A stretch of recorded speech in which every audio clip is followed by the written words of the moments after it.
Well, in South Coast Conference action, we have a battle between two teams that both got their first win last week. Fairhaven will be at Bourne. That's Friday night at 7 o'clock in the pit. Yes.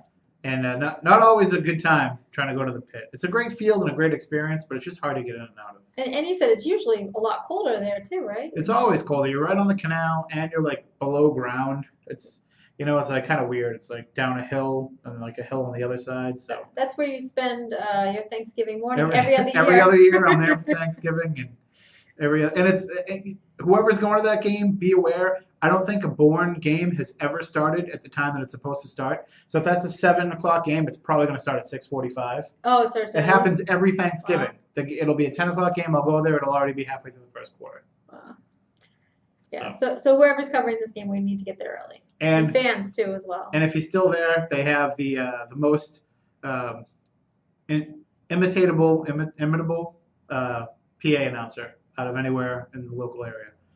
He comes up with crazy nicknames for all the kids, and he's got that gruff voice, So it's exciting to watch and listen. A little bit, although it gets a little quick. Well, Fairhaven got in the win column last week with a big win over Seekonk. Cross Nagalia had a huge game for the Blue Devils. He carried the ball 16 times for 112 yards, and he scored twice.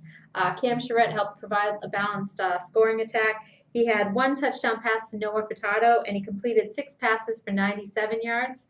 So it was nice for the Blue Devils to actually get a victory. I know they started off the year with the tough loss to Apponequet, and then they had a bye, and then they lost to Vogue Tech. So it was big for them to be able to beat Seekonk, and Seekonk was kind of an up and down team, so pretty quality opponent.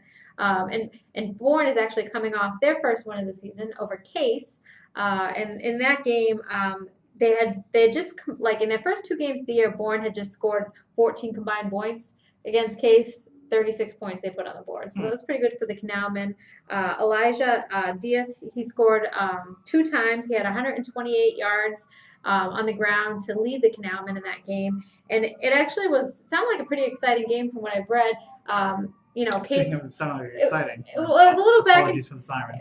It was a little back and forth in the first half, and then even in the second half, Case pulled to within 3. But then Dias, he ended up scoring twice to kind of for that final margin of victory. So there was a little bit of nerves and excitement going on for Bourne, but I know there's a lot of kind of excitement for the team because they only had 19 healthy players for that game, and they were still able to get the victory. So we'll see how many Canalmen are healthy this week. When Fairhaven comes to town.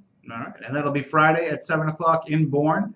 Apologies for those sirens going by. It always happens. As soon as we sit down to record these, that's when all the action happens. But speaking of action, you can follow along with all the action or tweet us from the game if you're out there at @SC_varsity.